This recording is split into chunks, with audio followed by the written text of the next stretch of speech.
안녕하세요. 기출문제 저번 시간에 이어서 이제 두 번째 시간이죠. 자, 200페이지에 73이 들어갈 건데요. 그 이론 시험 문제가 나와 있는데, 요건 이제 항상 얘기했지만 우리가 시험 때 실무를 먼저 풀고 이론을 나중에 풀어야 되기 때문에 실무도 풀이를 먼저 들어가고 그 다음에 이론을 여러분들이 강의를 시청하시는 것이 좋을 것 같습니다. 자, 실무부터 보도록 할게요. 자, 204페이지에 형제전자로 가겠습니다. 이제 이게 파트 1, 2, 3가 나오는데요. 요거는 쌤이 지금, 압축을 풀고 나서 쌤이 생성을 안 해가지고 다시 한번 좀 푸는 거니까요. 네, 무시하시고요. 자, 우리가 이제, 실무 문제가 총 파트 7까지 나오는데요. 1, 2, 3가 항상 여기 기초에서 나온다라고 저번 시간 때 얘기 드렸죠. 예, 그래서 우리가 한번 1회를 풀었으니까 이제부터는 조금 템포를 조금만 빠르게 쌤이 가도록 하겠습니다.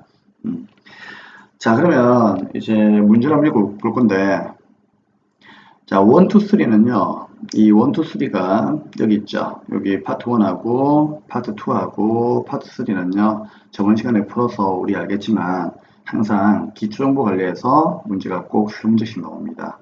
아시겠죠? 거의 뭐 점수를 그냥 주는 거니까요, 반드시 여러분들이 맞춰 주셔야 됩니다. 자, 문제 1번부터 가도록 할게요. 일단 기본 문제는 좀 읽어주세요. 형제전자는 가전제품 파는 기업이고요. 개인기업이 나오는 거죠. 우리는 항상 회계이거든요. 개인기업 입장에서 시험을 칩니다. 자, 단기 회계기간은 7기 2019년도고요. 예, 뭐 쭉 한번 읽어보시면 되고 파트 1부터 가도록 하겠습니다. 형제전자의 사업자 등록증이 항상 나오죠. 저번 시간도 그랬죠. 항상 1회차는요. 우리 회사의 등록증이 나와요. 그럼 여기에 뭔가가 잘못되어 있으니까 정정하라. 뭐 그런 식으로 문제 나옵니다. 자, 그럼 바로 갈게요. 문제를 푸는 방법은 항상 문제 순서대로 있잖아요. 이걸 이제 보시면서 찾으시면 되고요. 조금 이제 우리가 왔다 갔다 하더라도 문제 순서대로 내려오는 게 제일 좋아요. 그럼 얘는 어떻게 하면 된다? 우리 회사의 등록증을 보고 고치는 문제니까 회사 등록으로 하시면 돼요. 그러면 교재 보시면서 하나하나 맞춰줍니다. 첫 번째, 등록번호. 예, 전산하고 왔습니까? 예, 맞죠. 그 다음에 뭐 형제전자, 우상원까지는 다 맞아요. 그쵸? 근데 개업연월 1이 안 맞죠? 왜? 전산은 3월 20일 되어 있는데, 그쵸? 문제는 3월 11일 되어 있으니까 문제가 무조건 옳은 거죠. 그러면은 2013년 0311로 바꿔주시면 되고요. 그 다음에 이제 뭐 주소도 보니까 어떻습니까? 맞아요. 그렇죠? 똑같고요. 그 다음에 이제 업태도 도소매 맞고요. 근데 종목이 없죠? 문제는요. 가전제품 되어 있으니까 요거 하나 여러분들 여기다가 입력해 주시면 되는 겁니다. 그리고 이제 뭐 대표의 생년월일 이런 건 볼 필요 없고요. 교부사역 신규 이런 것도 볼 필요 없습니다. 그렇죠? 그 다음에 마지막으로 이제 다 했으면은 세무서장만 보면 되겠죠. 선생님 요 21번이고 중요하다고 했죠. 세무서. 자, 문제는 안산인데 여기는 동안양대에 있죠. 우리는 안산시기 때문에 안산 세무서를 달아야 돼요. 그래서 여기 어떻게 한다? F2 누르고 안산 F2 검색해 하시죠? 예, 이렇게 달아가지고요. 마무리를 해주시면 되겠습니다. 결국 개업 연월 1하고 그 다음에 뭐하고 종목하고 요 관할 세무서 세 가지가 틀린 문제이기 때문에 요것만 여러분들이 잘 찾아주시면 되겠습니다. 자, ESC 빠져나오시면 되고요. 이제 2번으로 가도록 하겠습니다. 파트 2는 정기분 손익계산서가 나와 있어요. 그러면 여러분들은 뭐 정기분 손익계산서를 일단 띄워놓으시면 되겠죠. 자, 뭐가 잘못되었을까? 문제 있는 이 손익계산서는 잘 입력되어 있는 거죠. 이게 올바른 거다 그런 얘기죠. 근데 문제 보시면은 입력되어 있는 자료를 검토하여 오류를 고쳐라고 했으니까 입력되어 있는 자료가 이상하다는 얘기죠. 다른 재무제표는 적정하니까 손익계산서만 보란 얘기예요. 자, 그러면 하나씩 문제하고 전산을 비교하면서 맞추어 나가겠습니다. 자, 먼저 상품 매출부터 아예 틀어져 버렸죠. 문제에서는 521인데 이거는 512 돼 있죠. 바꿔야죠. 문제가 오는 거니까 512000 상품 매출 고쳐주시면 되고요. 그 다음에 매출원가. 자, 403, 300 똑같죠? 맞죠? 그리고 한번 클릭해 볼게요. 그러면 기초와 그 다음에 매입액과 기말 재고액이 똑같으니까 매출원가는 건드릴 필요는 없습니다. 그 다음에 이제 급여부터 하나하나 맞춰야 되는데 급여가 틀렸네요. 왜? 문제는 5200인데 전산에서는 520 되겠죠? 그래서 이거를 5200으로 바꿔 주셔야 되고요. 그 다음에 이제 뭐 135만원, 320, 135, 188만원, 41만원 이제 하나씩 비교해 보는 거예요. 그럼 나머지는 어때요 이제? 전부 다 올바르게 잘 되어 있습니다. 그쵸? 자, 그리고 이제 이자 수익을 볼 건데요. 뭐 28만원 잘 되어 있고요. 2만원 잘 되어 있고요. 근데 어라? 기부금은 있는데 뭐 없어요. 이자 비용이 없죠. 그러니까 여기다 어떻게 합니까? 이자 비용을 하나 만들어서 얼마? 96만원까지 채워달라는 얘기입니다. 그러면 그 교재하고 단기순이익이 일치하면서 맞죠? 4,930만원 교재랑 일치하면서 이상으로 문제는 끝이 나는 겁니다. 결국 틀린 부분은요. 여기에 상품 매출이라고 하는 금액 있죠. 요 부분이 좀 틀렸고요. 그 다음에 급여가 5,200인데 520 되어 있으니까 여기 틀린 거였고요.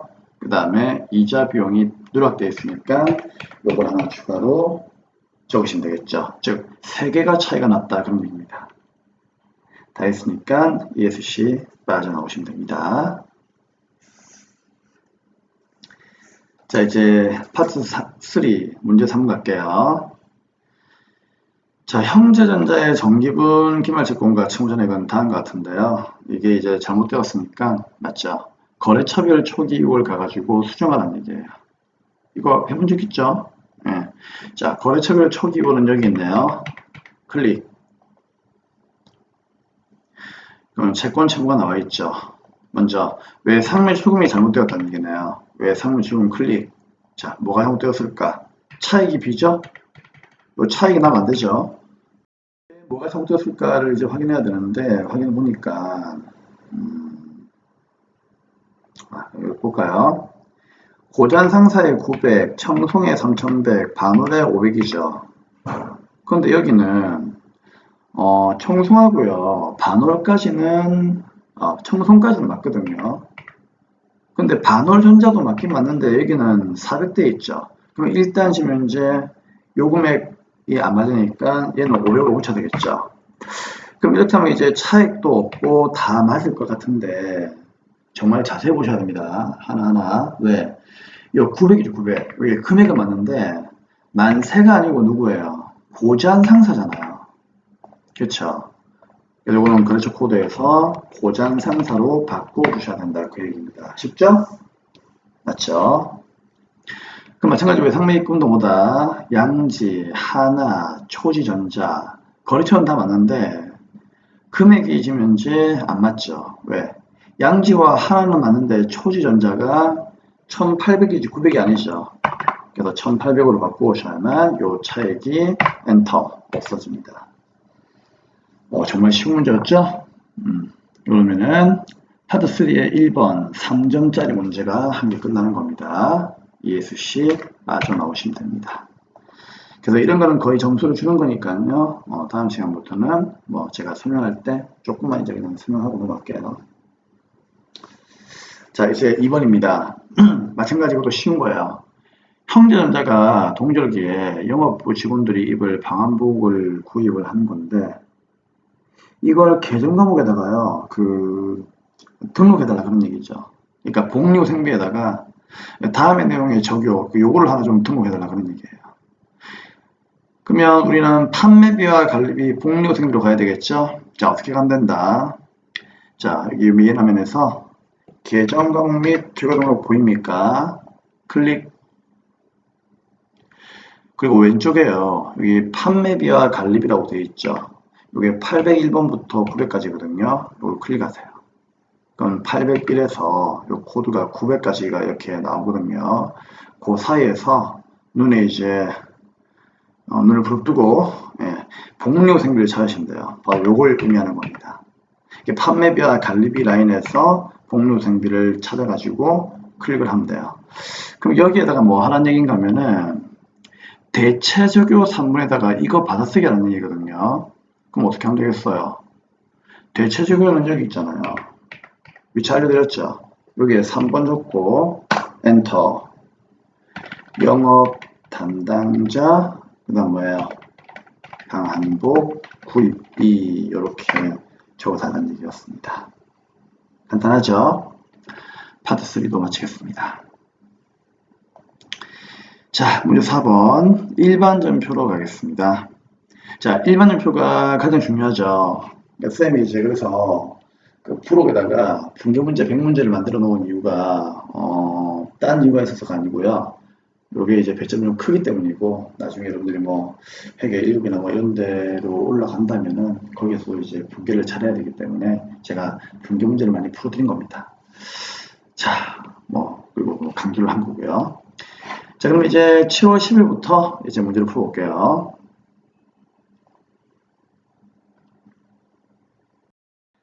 날짜는 7월 10일로 놓으시면 되고요. 갑니다. 상품 견본을 거래처 반월 상자에다가 발송하고 택배비 나와 있죠. 3만원을 현금 주었답니다. 이게 그림 하나 나와 있죠. 이거 솔직히 뭐 의미 없습니다. 왜? 이렇게 통장이 뽑아졌다 그런 얘기예요. 그래서 이거는 솔직히 뭐 그냥 출제위원이 좀 이제 문제를 좀 아주 멋있게 하려고 하다 보니까 그림 하나 넣어 놓은 거거든요. 그러니까 요거 그냥 분개하시면 돼요. 그러니까 이런 게 이제 쓰이는 경우가 있고 안 쓰이는 경우가 있어요. 하지만 이제 여기는 금액이 나왔기 때문에 그냥 현금 나갔으니까 대변인 보다 현금 얼마 3만 적으시면 되고요. 그 다음 차변인 보다 택배비니까요 운반비 그쵸? 요렇게 이제 하나 적으시면 됩니다. 그쵸? 운반비가 800번 되네요. 네. 자, 3번 이렇게 하면 되겠습니다. 다음 2번. 자, 8월 20일이죠. 영등포 상사에서 지난달 매입한 대금 중 일부인 500을 보통예금에서 계좌이체하여 주었습니다. 그러면 일단 보통예금이 나간다는 거는 확실하죠? 맞죠? 그럼 한번 적어볼게요. 8월 20일 날 문제합시다. 대배는 뭐 나간다? 보통예금이 나가요. 쌤, 여러분들, 우리 쌤이요, 이렇게 보통예금 할 때, 보통 엔터, 예금 엔터 이렇게 해야 되는데, 쌤은 이렇게 하죠. 숫자로 103. 왜 그런가 하면은 여기에 코드만 적어가지고 분개도 괜찮아요. 근데 쌤은 강의를 좀 오래 하다 보니까 보통예금 코드를 이렇게 외우고 있거든요. 103. 그래서 103을 외우고 있기 때문에 103 이렇게 치는 거예요. 그래서 여러분 보고 굳이 제가 뭐 외우라고 하는 얘기는 아니지만 혹시나 여러분들 분개하실 때 한번 그 자주 쓰이는 코드들 있죠. 뭐 현금이나 외상의 주금이나 보통예금이나 이런 것들은 자주 쓰이죠. 그래서 자주 쓰이는 경감은요, 요 코드를 한 번씩 힐끗 이렇게 바라보세요. 그럼 나중에는 내가 그냥 외우지 않으려고 해도 이게 외워지거든요. 그럼 그때 이제 좀 뭐 쌤처럼 이렇게 해가지고 좀 속도를 좀 더 빨리 넓혀 볼 수 있는 겁니다. 근데 뭐 속도는 굳이 뭐 쌤처럼 이렇게 안 해도 속도는 여러분들 크게 걱정이 마세요. 그냥 손으로 타이핑 쳐도 뭐 보통 예금 이렇게 쳐도 있잖아요. 뭐 시간이 모자라거나 그러진 않습니다. 아시겠죠? 할 수 있는 분들만 그렇게 하세요. 자, 그러면 대변 얼마? 예, 500이 나왔고요. 자, 이 500이 왜 나왔습니까? 그렇죠? 지난달 매입한 대금 중 돼 있죠. 거기에 줄 거세요. 자, 이게 아무 말이 없으면요. 지난달에 상품을 사올 때 외상이었다. 그런 얘기거든요. 맞잖아요. 매입한 대금은 이제 외상 대금이겠지. 그런 눈치가 와야 돼요. 아시겠죠?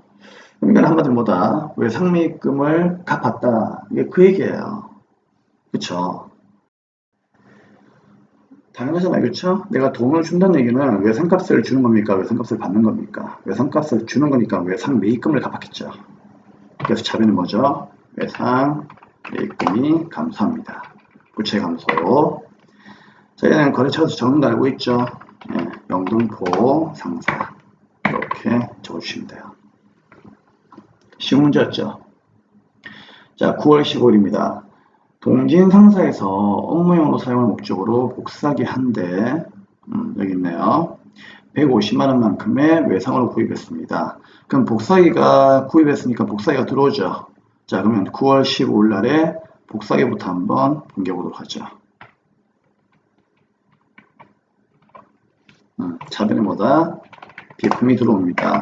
얼마짜리? 150만원짜리 되어있죠? 그럼 이제 사람이 물건 샀으면 대변에 돈 줘야 되겠죠? 자, 돈 나간다. 근데 왜 상해요? 맞죠?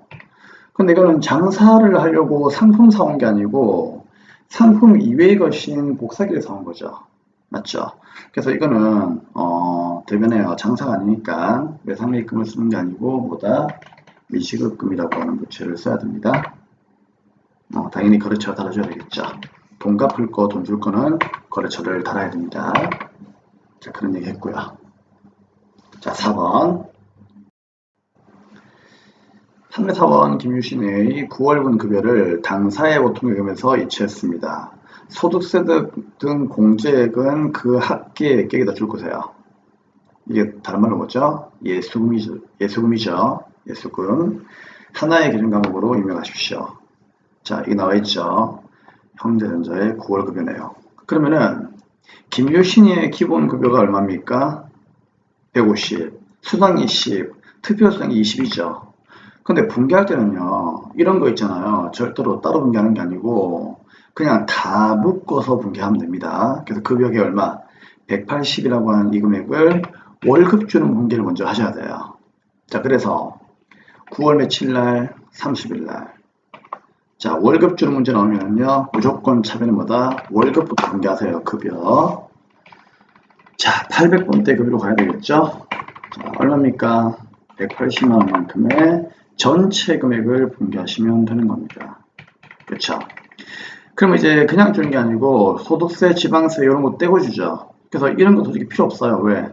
이 소득세부터 지방 건강보험까지 다 합친 이 금액들의 합이 누구예요? 공제 합계거든요. 11만 3,920원. 그렇죠? 그러면 113920 얘를 어떻게 한다? 대변의 예수금으로 만들어야죠. 이해됩니까? 그럼 여기 있는 180에서 예수금을 뺀 나머지 168만 6,080원을 대변의 돈으로 주면 되는 겁니다.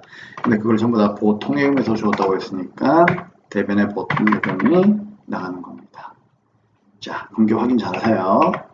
4번 문제는요, 시험 문제 잘 나오는 거기 때문에요, 별표 하나 치시고 이 문제는 반드시 맞추셔야 됩니다.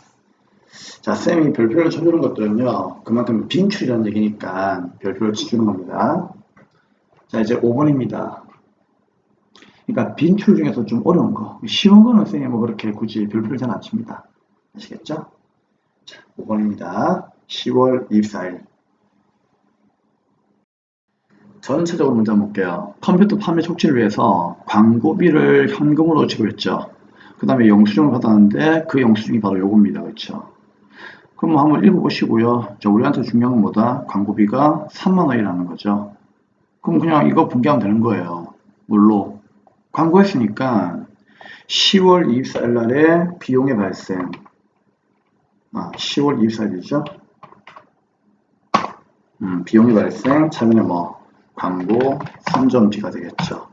800번대. 자, 얼마입니까?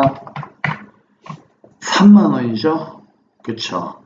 그럼 비용 발생했고, 그러면 이 비용을 뭘로 주었는지를 적어야 되겠죠. 현금 주었으니까 대변은 뭐 나간다? 현금 나가는 거죠. 3만원. 쉬운 문제였습니다. 그 다음에 6번인데요. 6번은 요것도 이제 별표 하나 치세요. 이거는 이제 대표자 자택에서 좀 어려워서요. 그렇죠? 사용할 가구 120을 초록가구에서 현금으로 구입하고 인출금으로 이렇게 처리합니다. 자, 11월 6일 날 가구를 사고 돈 준 거죠. 그러면 돈 나가는 거니까 돈 나가는 것부터 먼저 분개할게요.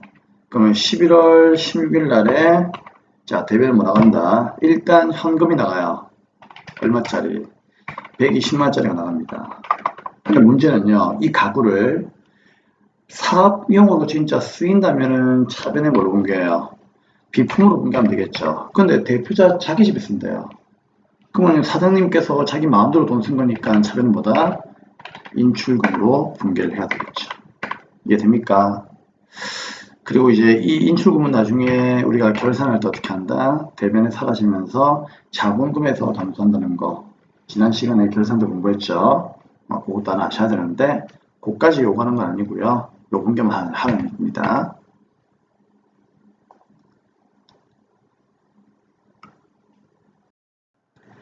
7번입니다. 거래처 연수상사에 대한 단기대여금 300과 이자 3만원이 보통예금에 입금되었네요. 일단 다른 건 제끼고 보통예금에 돈 들어온 건 확실하죠. 그러면 11월 20일 날 차변은 뭐다? 보통예금이 들어온 건 확실하니까 보통예금 적어요. 얼마? 원금 300에 이자 3만원이니까 303만원이죠. 자, 여기까지 이해되죠?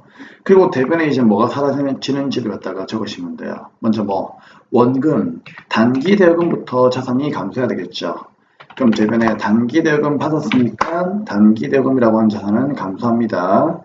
거래처는 연수상사.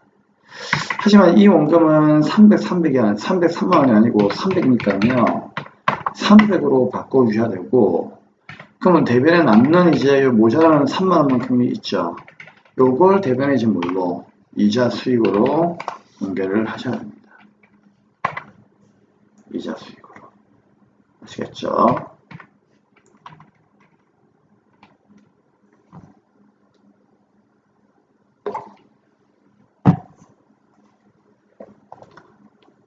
(12월 5일날) 이제 8번 마지막 문제입니다. 용산에서 상품 500 매입하고 지난 10월 20일날 지급한 계약금 여기 줄거세요. 이 다른 말은 뭘까요? 선급금을 의미하는 겁니다. 혹시 모르겠으면요, 그 문제 10월 20일날로 한번 가볼게요. 그러면 출제위원이 선급금 분개 이미 여기다 해놨거든요. 여기 보이죠? 선급금. 그렇죠?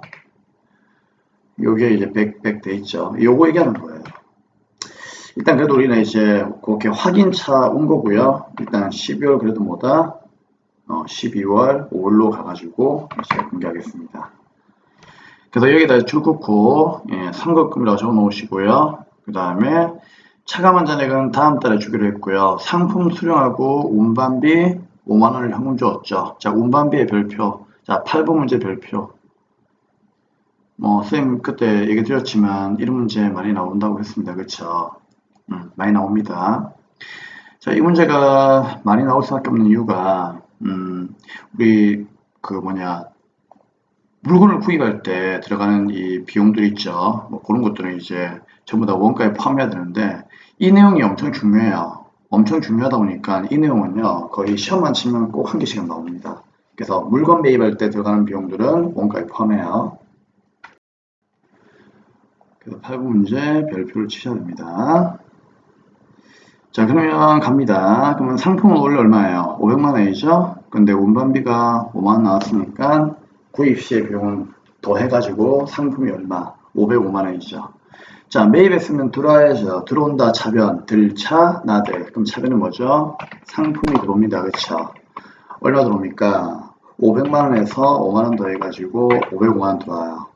그럼 505만 원 돈을 대변해 줘야 되겠죠. 첫째 일단 선급금부터 사라져야 되겠죠. 100만 원.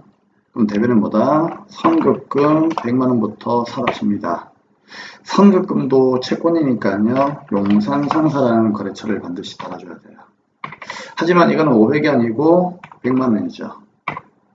그러면 이제 나머지는 다음 달에 주기로 했죠. 그러면 상품 매입하고 외상이면은 외상 매입금 쓸 수 있죠. 그럼 대변의 외상 매입금으로 마감을 할까 하는데 이렇게 마감하면 안 되죠. 왜? 외상 매입금은 405만 원이 아니고요. 400이에요. 왜 그런가 하면은 5만 원만큼은 운반비 현금 준 거니까요. 조심해야 됩니다. 그렇죠? 자, 대신에 이제 외상매입금은 용산상사는 적어주는 거 알고 있죠? 당연히 이것도 채무니까 적어줘야 되겠죠?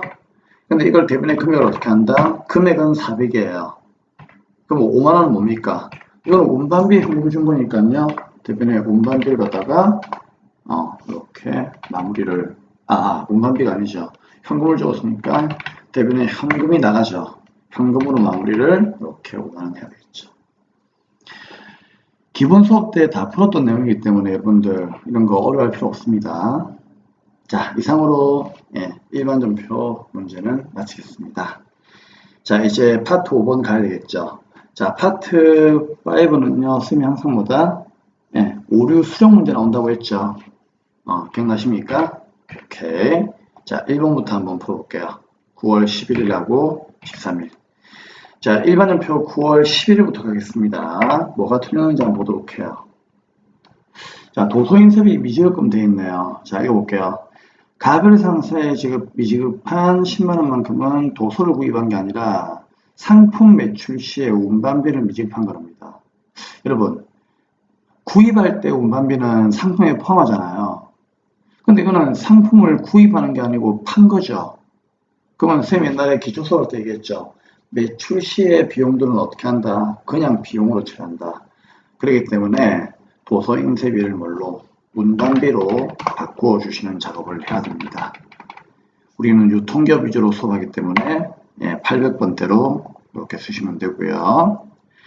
자, 하지만 운반비에 대한 돈을 안 주었죠. 그럼 그거는 그냥 그대로 뭐예요? 미지급금으로 분개하시면 되는 거예요. 장사가 아니니까.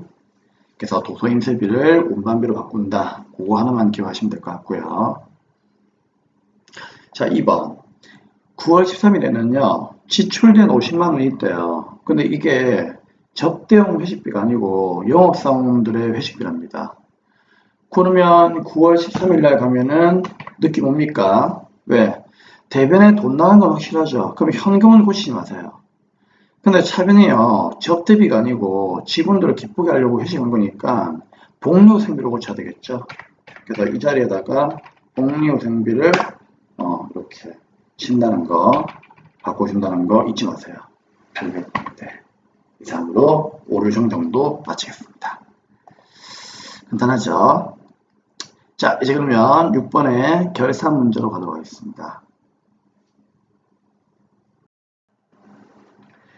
자, 우리 파트 6번 결산 문제는 쌤이 이제 푸는 순서 적은 시간 때도 알려드렸고, 이제 계속 이거 결산할 때마다 요 표를 좀 보여드릴 겁니다. 자, 전산의 계산의 결산 순서. 자, 이거 필기 안 해도 괜찮아요. 제가 결산 문제만 풀면은요, 이거 계속 얘기할 거예요. 자, 그러면 첫 번째 뭡니까? 수동 분기를 먼저 하세요. 이거는 일반 별명 메뉴에다가 직접 분기하시면 되고요. 자, 자동 분기는요, 그렇죠. 금액만 입력하면은 지가 분기해주니까 대신에 이제 점수 추가는 눌러주셔야 된다. 알고 있죠? 그러면 누가 수동이고 누가 자동인지를 골라야 되는데, 자동만 외우라고 했죠. 자동 분기 누가 있습니까? 첫 번째, 기말, 최고액, 둘째, 대손, 셋째, 감가. 이걸 보시면 돼요. 자, 그러면 기말, 최고액부터 한번 보겠습니다. 기말, 최고액, 대손, 감가 있는지 이제 요것만 먼저 확인해 보도록 하겠습니다. 자, 문제 보시면은요, 1번 문제, 2번, 3번, 4번이 있죠. 자, 이 글자 빨리 찾으시면 되겠죠? 자, 1번 쭉 한번 읽어보세요. 눈으로. 어떻습니까? 이거 수동이죠? 자, 2번도요. 현금 거부적 수동이죠. 그럼 3번은요? 3번은 자동이죠. 3번은 왜 자동입니까? 그렇죠. 대손. 그렇죠? 대손. 그 다음 4번은요? 그렇죠. 기말 상품 재고액. 기말 재고. 그래서 쌤이 이제 대손과 기말 재고는 뭐라고 했습니까? 자동이라고 했죠. 그러면 이 문제는 어떻게 한다? 수동 분계인 누구? 그렇죠. 수동 분계인 1번과 2번을 먼저 풀고 3번, 4번은 나중에 풀면 돼요. 자, 1번부터 수업을 하도록 하겠습니다. 자, 이제 6번 결산 문제이죠. 자, 1번, 2번이 수동이니까요. 수동은 12월 31일로 가가지고 내가 직접 분계를 하시면 돼요. 1번 매장에 화재 보험료 지출액을 전부 보험료로 비용 처리했답니다. 결산 현재 기간 미경과분 80만 원에 대하여 결산 분기를 하시오라고 되어 있네요. 자, 그럼 봐봐요. 여러분 이거 문제 풀 때 처음에 조금 힘들더라도 쌤이 시킨 대로 여러분들이 공부를 하셔야 됩니다. 좀 힘들더라도 맨 먼저 여러분들 있잖아요. 맨 먼저 이런 문제는 나오게 되면은 결산 분계를 이제 하기 전에 어떤 분계가 있었는지 좀 여러분들이 감을 잡아야 돼요. 그럼 봐봐요.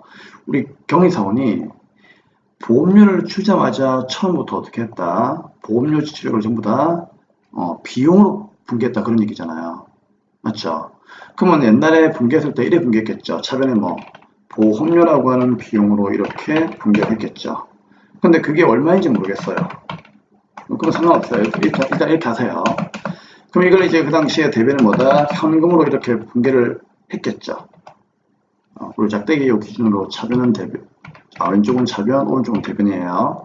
자, 우리 경리가 그때 이렇게 비용 처리했다는 얘기예요. 근데 이 금액이 얼마인지 모르니까 일단 이렇게 분계를 해요. 근데 이제 드디어 12월 31일 날에 원래는 단기분의 보험료를 내가 계산해야 되는데 문제에서 이 보험료를 계산해 주었습니다. 얼마로? 80으로. 근데 이 80이 뭐래요? 결산 현재 기간 미경과죠. 어라? 미경과? 미경과면 여러분들 이거 언제 거예요? 내년 거를 의미하는 거죠. 그럼 내년께 80이다 그런 얘기잖아요. 그쵸? 그럼 우리는 현금주의입니까? 발생주의입니까? 발생주의예요. 발생주의가 뭐예요? 돈을 얼마를 갖고 얼마를 주고 이런 걸 떠나가지고 단기에 발생한 만큼만, 즉 단기분만큼만 비용으로 잡는 거거든요. 맞죠? 근데 우리 경리가 이미 이렇게 비용으로 잡았다는 얘기예요. 근데 그 중에서 미경과라고 되어 있죠. 미경과는 단기분이에요, 차기분이에요. 미경과는 단기분이 아닙니다. 내년 겁니다. 내년 거. 차기분입니다. 그렇죠? 그러면 차기분 80만 원만큼에 대하여 분개하는 얘기는 차기분 80만 원만큼은 단기의 비용이 아니니까 대변에 뭐 한다? 보험료라고 하는 비용을 감소시키는 얘기입니다. 얼마? 80만 원. 그렇죠? 근데 이 80만 원만큼은 돈은 이미 주었기 때문에 우리가 뭐 굳이 보험사에 가서 돈 달라고 할 수는 없잖아. 그렇죠? 그래서 어떻게 한다? 내년 거를 미리 주었다 해가지고요. 상급 비용으로 80만 원 분개해야 되는데 결국 답은 지금 분개했던 이게 답입니다. 이해되겠죠? 요 분개하는 얘기입니다. 오케이? 그래서 기억하세요. 당시에 우리 경리가 비용 처리했어요. 근데 80만 원만큼은 내년 거기 때문에 비용이 아니잖아요. 그래서 비용을 어떻게 한다? 없애버리고 차변에 상급 비용으로 분개하는 얘기입니다. 자, 그러면 이제 12월 30일 날에 방금 분개를 우리가 그냥 입력하시면 되겠죠. 차변에 상급 비용 얼마? 80만 원. 왜? 내년 거니까 미리 주었다는 얘기죠. 그럼 이걸 대변에 어떻게 하면 되겠습니까? 어떻게 하기는요. 보험료에서 다 빼야죠. 그래서 보험료라고 하는 비용이 대변에 소멸합니다. 비용 소멸 알고 있죠? 예, 그 얘기입니다. 자, 그 다음에 이제 2번입니다. 자, 2번은 보세요. 기말 현재 현금 가부족 잔액의 원인은 불분명한 것으로 판명이 되었답니다. 해당 원장을 조회하여 결산 분개하시라고 되어 있죠. 요때 요 해당 원장은요, 누굴 얘기하는 건가 하면은, 잘 들어요. 합계장시한표를 의미하는 겁니다. 여러분, 합계장시한표가 뭔지 알죠? 쌤이 결산할 때 제일 많이 쓰이는 장부가 이거라고 했죠? 자, 합계장시한표는 결산 현재 자산부채 자본 수익 비용에 남아있는 잔액을 보여주는 표예요. 물론 이게 원래 만들어질 때는요, 자기 검증 기능 때문에 만들어진 거지만, 그쵸? 결산 시 이제 잔액을 찾기 위해 가지고 쓰이는 경우도 많이 있습니다. 자, 그럼 보세요. 12월 며칠 날, 31일 날에 현금 가부족을 한번 찾아보세요. 여기 있죠. 근데 이거 잔액이 차변에 있어요? 대변에 있어요? 차변에 있죠. 근데 이거 위험합니다. 왜? 야, 이거 차변에 있긴 있는데 이 차변의 금액이 있잖아요. 마이너스로 되어 있죠. 이게 마이너스로 되어 있다는 얘기는 분계 당시에 대변에다가 뭡니까? 플러스로 분계된 뜻이에요. 요거 한번 더블 클릭해 볼까요? 자, 더블 클릭 한번 해보세요. 더블 클릭하면 이렇게 분개 나오거든요. 이것도 더블 클릭하면 보세요. 12월 2일 날에 하나밖에 본 게 없거든요. 그러면 12월 2일 날에 입금해가지고 현금 가부족 돼 있죠. 그러면 이 말이 무슨 말인가 하면은 입금이니까 차변의 현금이고 대변의 현금 가부족이다 그런 뜻이거든요. 그러니까 이거는 대변이에요. 대변이에요. 아니면 12월 2일 날에 일반적 표현 가볼게요.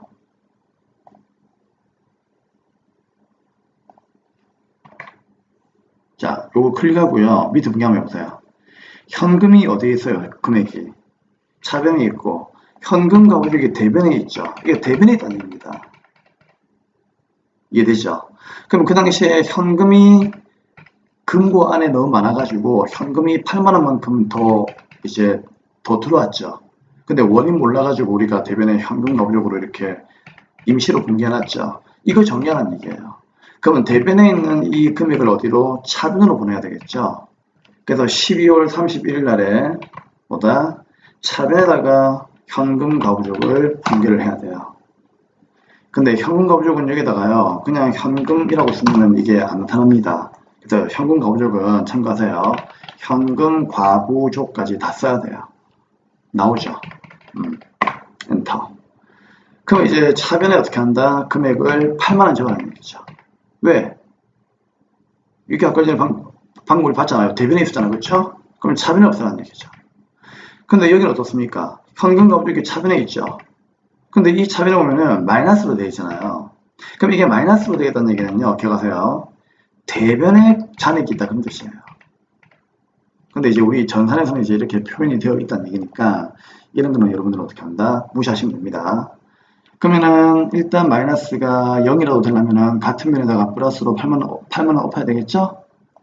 그래서 차변을 어떻게 한다? 8만원 엎었지만 이게 0으로 없애기 위해서 8만원이다 이렇게도 생각해도 되지만은 원래는 이 8만원이 어디 있었다? 대변에 있었다는 얘기예요. 대변에.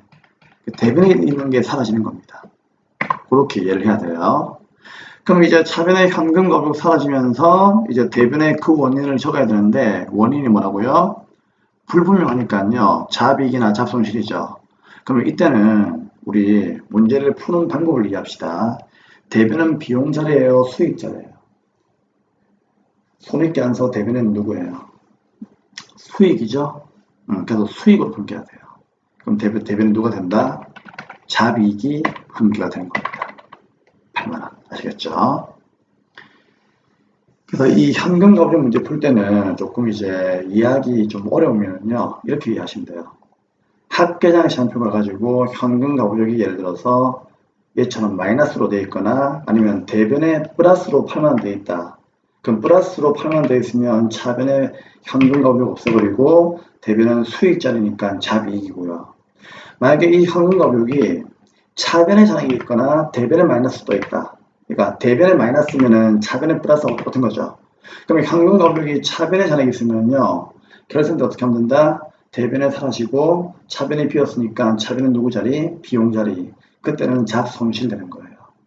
그래서 이거는 시험장 가가지고 막 어떻게 막 이해하고 그럴 시간이 없습니다. 방금 선생님이 설명했던 이 왁구를 여러분들이 꼭 기억하셔야 돼요. 그래서 현금 가부족 없었을 때 대변에 비어 있으면 잡이익, 차변에 비어 있으면 잡손실 꼭 기억하세요. 별살이 좀 어렵잖아, 그쵸? 자, 그럼 이제 수동은 다 했고요. 이제 3번, 4번은 자동이죠. 요거만 하면 됩니다. 자, 자동은 쉽죠? 자동은요, 시험 문제 나오면은요, 땡큐예요. 요즘엔 자동 나오니까. 그러면은 이제 메인 화면에서 결산정보대표, 결산자료 입력 가셔가지고 클릭. 그렇죠? 나와있죠. 그러면은 여러분들 여기다 어떻게 한다? 선생님이 엔터 치면 지가 알아서 1월부터 12월까지 나온다 했죠. 자, 그러면 3번 한번 보겠습니다. 대손실납금은 자, 줄 거세요. 왜 상매출금과 받으럼에 대해서만 하라고 되어 있죠? 1%. 그러면 선생님이 대손납금 어떻게 하라고 했죠? 여기에 대손상각 가셔가지고 먼저 1% 맞는지 확인하면 돼요. 2% 되어 있으면 여기다가 2라 쓰면 되고요.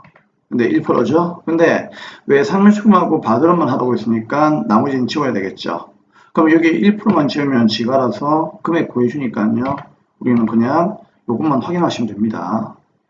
근데 나머지는 설정하란 말이 없으니까 어떻게 한다? 결산 수업 때 얘기했듯이 0 엔터, 0원 누르고 엔터, 0원 누르고 엔터 눌러가지고 없애버리면 됩니다. 그래서 이제 마지막으로 어떻게 한다? 결산 방향 누르시면은요, 요 대손상합비가 방금 우리가 보았던 그 금액들이 여기에 자동으로 찍히니까요. 여러분들은 요 위에 있는 요 내용만 잘 확인하시면 됩니다. 자, 기말 상품 재고액은 매출원가를 구하기 위해서 필요한 거죠. 960만원. 이거 어디에 넣으시면 된다고 했죠, 쌤이? 그렇죠. 여기 기말 상품 재고액이라고 하는 이름이 나온다고 했죠. 그럼 여기다가 얼마? 900 얼마? 60만원 넣으시면 됩니다. 끝입니다. 자, 그럼 이제 3번, 4번 자동문제는요. 여기에서 나오면 둘 다 감점 처리된다고 했죠. 뭐 해야 된다? 왼쪽에 상단에 점표 추가를 반드시 클릭을 하셔야 됩니다. 예. 이상으로 결산 문제는 마치겠습니다. 빠져나오시면 됩니다. 자, 이거 다 풀고 나니까요. 한 번씩 와서 물어봐요. 쌤, 결산 차변, 결산 대변을 사용하시고 되어 있는데요. 이거 어떻게 해야 돼요? 그냥 놔두시면 돼요. 왜 그런가 하면은 자동 분계를 하게 되면은요. 일반 점표에 가가지고 12월 말일날 보시면은 여기에 대원상합비 대손상뿐만 아니고 기말 재고액 넣으면 쌤이 상품 매출원가 구해준다고 했죠. 요게 결차 결대 돼 있죠. 요게 결산 차변 결산 대변이거든요. 이렇게 지가 알아서 이제 자동 분계들은 이렇게 알아서 결차 결대 해주니까요. 그냥 놔두시면 되는 거예요. 아시겠죠? 자, 이제 대망의 조회 문제만 풀면은 이제 실무가 끝나죠. 예, 벌써 이제 70이 끝나는 겁니다. 자, 1번부터 갈 건데요. 조회 문제 풀 때는 쌤이 이제 처음에 잘 모르겠으면 제가 전에 적어드린 필기를 좀 보관하고 했죠. 자, 요거 기억나시죠? 그래서 요거 이제 처음에 할 때는 보시면서 하면 되고요. 계속 하다 보면 이제 나왔던 게 또 나오고 하다 보면은요, 정말 지겹도록 할 거기 때문에 여러분들 뭐 나중에는 이제 숙달이면 될 겁니다. 자, 1번부터 한번 보도록 하죠. 1월달 한 달만 묻고 있고요. 특정 월이죠. 외상물 출금을 회수한 금액이 얼마이냐 묻고 있죠. 자, 키워드는 1월달. 자, 특정한 월을 언급한다. 다 같이 어디입니까? 이제 조금 느낌 오죠. 예, 특정 월을 언급하면은 1월계표로 가시면 됩니다. 자, 그러면 1월계표 한번 볼게요. 자, 1계표, 월계표. 여기 있죠? 클릭. 자, 그러면 1계표 가도 괜찮고 월계표 가도 괜찮아요. 알아서 하시면 됩니다. 자, 그러면 이제 1월부터 1월까지 놓으시면 돼요. 그럼 여기 왜 상물 추금 나오거든요. 그럼 잘 봐요. 여러분, 왜 상물 추금은 자산이잖아요. 그러면 이렇게 생각하세요. 왜 상물 추금은 자산이니까 항상요, 얘는 자산이니까 이렇게 생각하시면 제일 좋아요. 자산은 항상 차변이 증가죠. 대변이 감소죠. 그럼 봐봐요. 왜 상물추금 차변에 있는 요 개만 보시면 됩니다. 개만. 합계만 보시면 되는 거예요. 그럼 여기 보면은 460만 돼 있죠. 여기에 460만원. 그쵸? 그럼 이 460만원이 의미하는 게 뭡니까? 1년 동안 받아야 할 돈이 460이 있었다. 그런 뜻이에요. 이제 이해되나요? 근데 1년 동안 이제 받아야 할 돈이 460이 있었는데 대변해 보니까는 어라? 여기 100만원이 또 있죠. 합계. 그럼 이건 뭘까요? 이거는 자산이 감소했다는 뜻이잖아요. 이 말은 외상물 추금이 감소했다는 뜻이니까 외상물 추금을 회수했다는 얘기예요. 그럼 문제는 회수한 금액이 얼마인가를 묻고 있잖아요. 그럼 누구 얘기하는 겁니까? 이거 얘기하는 거잖아요. 이거. 맞죠? 그렇기 때문에 답은 뭐가 된다? 100만원이 답이 되는 겁니다. 아시겠습니까? 그래서 1번 문제 답은 100만원이에요. 됐죠? 100만원. 자, 다음 이제 2번입니다. 1월 1부터 12월 28일까지. 그럼 이것도 이제 특정 월이죠. 판매비와 관리비 중에서 지출이 가장 많은 계정 과목이 뭐냐. 그럼 이것도 어디로 가면 된다? 가장 많은 달이 아니죠. 가장 많은 달이면은 총계적으로 생각하면 되는데, 가장 많은 이제 계산 과목이니까 이것도 어쩔 수 없이 뭐다? 특정 월을 언급했으니까요. 1월계표로 가시면 돼요. 그럼 여기도 어떻게 하면 된다? 1계표에서 날짜를 1월 1일부터 12월 28일까지 이렇게 놓으시면 되죠. 그래서 1번과 2번 문제는 둘 다 1월계표를 쓰는 거네요. 그렇죠?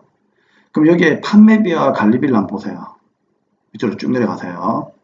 여기 나와 있습니까? 자, 그럼 잘 봐요. 자, 우리 판매비와 관리비가 있는데, 요 판매비와 관리비가 이게 6대 있죠. 요게 어디까지입니까? 영업의 수익 7대 있죠. 요 위에 있는 여기까지가 판매비와 관리비예요. 그럼 이 중에서 가장 지출이 많은 개념 과목이 뭐냐라고 묻고 있기 때문에 요거는 여러분들이 어떻게 한다? 조금 눈썰미를 좀 이용하셔가지고 요 부분에서 이제 개정 과목이 좀 큰 걸 여러분들이 좀 골라내셔야 돼요. 자, 어떤 게 좀 크죠? 일단 앞주둥이가 여기에서 나열되어 있는 것 중에서 요게 조금 커 보이죠? 맞죠? 그래서 얼마입니까? 그렇죠. 지출이 가장 많은 것은 반드시 당연히 뭐다? 월급 주는 거죠. 요즘 카레 있다 그렇죠? 급여 얼마? 3,900, 65,000원. 이게 답이 되는 거예요. 답은 이거예요, 그냥. 3,900, 65,000원. 간단하죠? 그렇게 풀면 돼요. 잠시만. 답은 금액이 아니네. 왜?